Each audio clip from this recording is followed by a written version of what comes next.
Apertem os cintos, a Selic sumiu.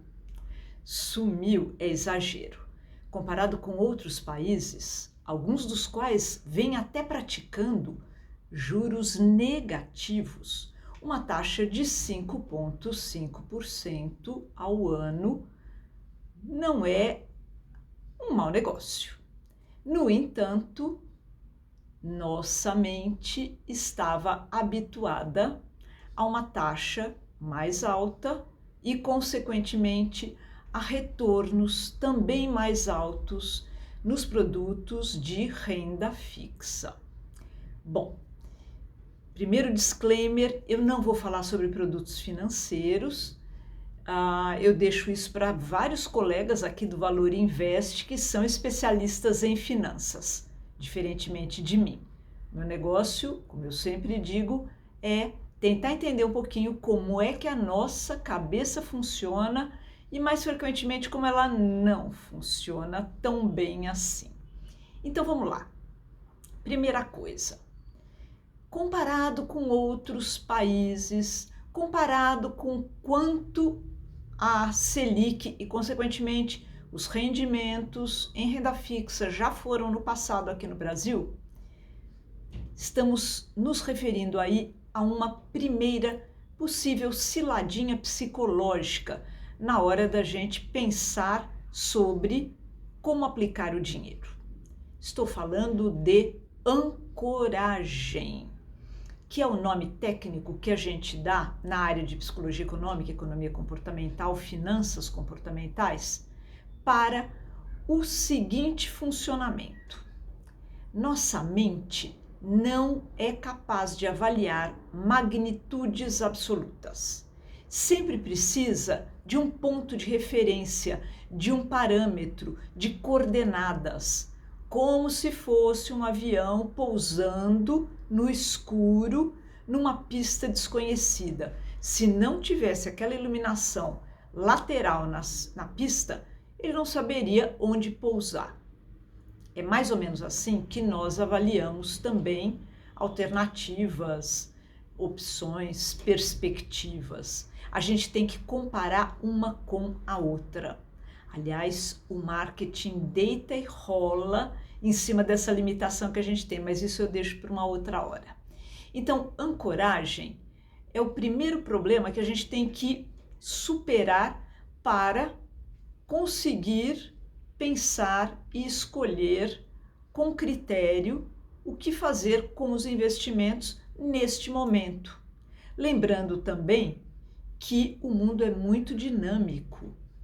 Nada fica parado, nada é eterno, então faz parte da vida que haja ciclos diferentes, que apresentem novos desafios, novidades, e a gente tem que ter aquele jogo de cintura para conseguir dar conta do recado. Não tem muito outro jeito. Então, o que até 2 semanas, 2 meses, o ano passado, fazia muito sentido colocar todo o dinheiro, a maior parte do dinheiro, etc., hoje pode não fazer mais tanto sentido. No entanto, cuidado. Pode haver um estouro da boiada aí, estou falando de comportamento de manada, no sentido de, meu Deus, não tem mais taxa Selic, sai todo mundo debandando em busca, na verdade, em busca de um rendimento mágico, que dificilmente vai existir, porque mágica não existe.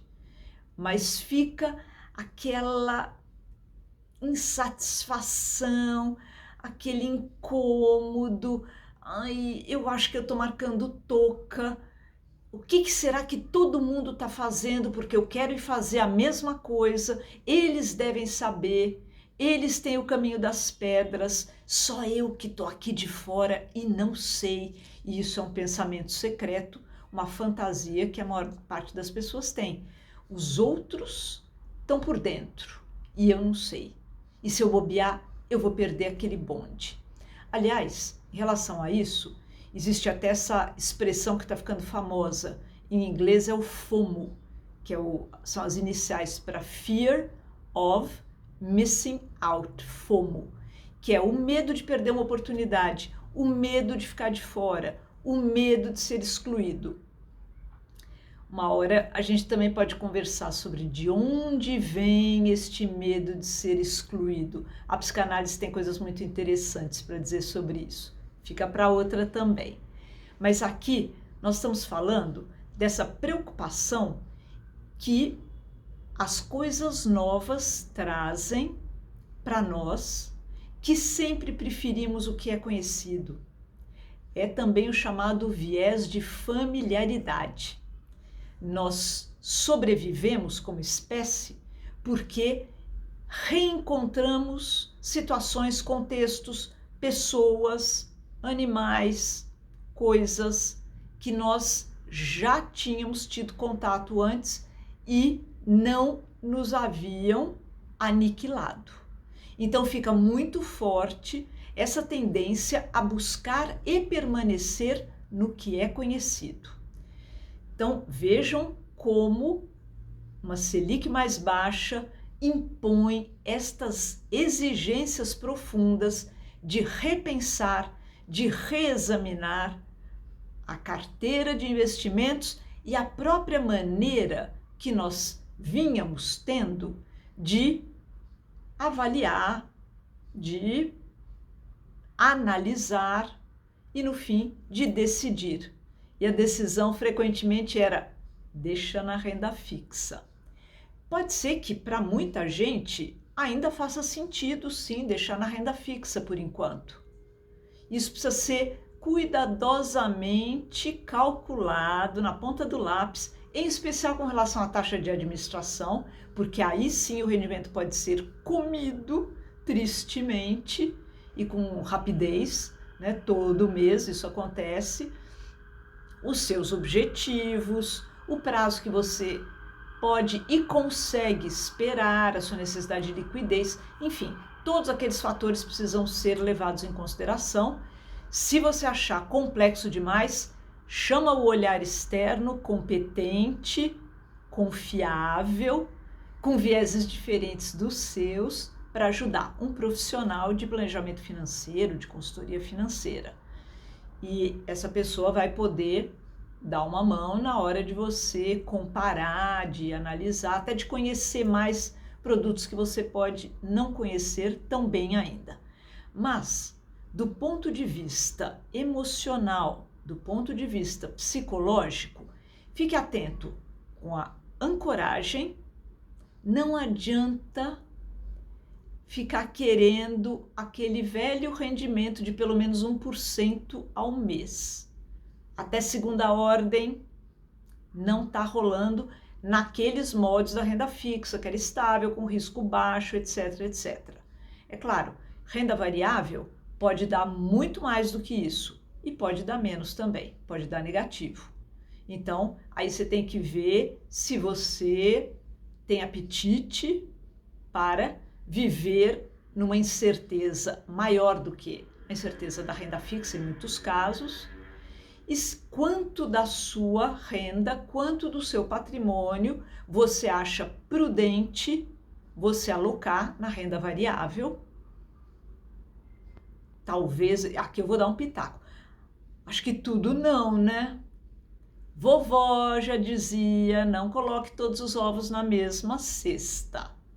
É bom ter isso em mente também. Então, voltando, cuidado com a comparação, com a ancoragem. No mínimo, conheça a sua âncora.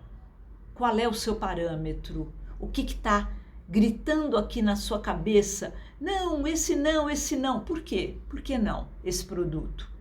Porque você está sonhando com um rendimento que nesse momento não vai obter naqueles mesmos produtos? Então, atenção para esse ponto. Segundo ponto, olha a manada aí. A manada que começa a pressionar de fora. Ai, parece que todo mundo já descobriu o mapa do tesouro, né? Então já está todo mundo investindo em produtos maravilhosos. Cuidado, porque pode ser uma fantasia. Conheça melhor. Se for o caso, tente até conversar com as pessoas que estão próximas. O que eles andam fazendo com seus investimentos? E, como eu falei antes, se for o caso, procura o profissional também. Terceiro lugar, tem que enfrentar o viés de familiaridade. A gente gosta sim do que é conhecido, que é totozinho, né? Quem não viu crianças pequenas de 2, 3 anos assistirem o mesmo vídeo 200 vezes? Os adultos falam, os pais falam, meu Deus, por quê? Por quê? Procurando Nemo 400 vezes, né? Pois é, nós adultos temos a mesma tendência. A gente disfarça um pouco, mas na verdade ela também está presente. Então a gente tem que atravessar esse desejo de ficar no conhecido e começar a testar. E aí eu sempre recomendo prudência de um modo geral, mas esse é o meu estilo. Faz um test drive do produto, aloca uma fatia menor do seu patrimônio para ver como você se sente. Vai ficar lá olhando todo dia, meio desesperado, roendo as unhas e querendo trocar? Cuidado, porque tem imposto, tem taxa, tem um monte de coisa aqui. Quanto menor o rendimento, mais estes outros detalhes vão pesar. Não tem um negócio que diz que o diabo mora nos detalhes? Pois é, a taxa de administração, o imposto, se incide direto, se não incide. Aliás, existe alguma garantia de que um produto financeiro sobre o qual hoje não incide imposto de renda vai permanecer assim para todo sempre? Eu não ponho todas as minhas fichas nisso, mas são fatores a considerar e, se for necessário, depois tem que repensar a carteira novamente. Então, algumas ideias só para a gente ir testando a temperatura da água antes de se jogar de cabeça. Tem até que saber se está profundo o suficiente e não vai se machucar. Agora, com relação aos produtos financeiros, Valor Invest está aí para isso, além de tantas outras fontes de informação também. Boas análises antes de decidir.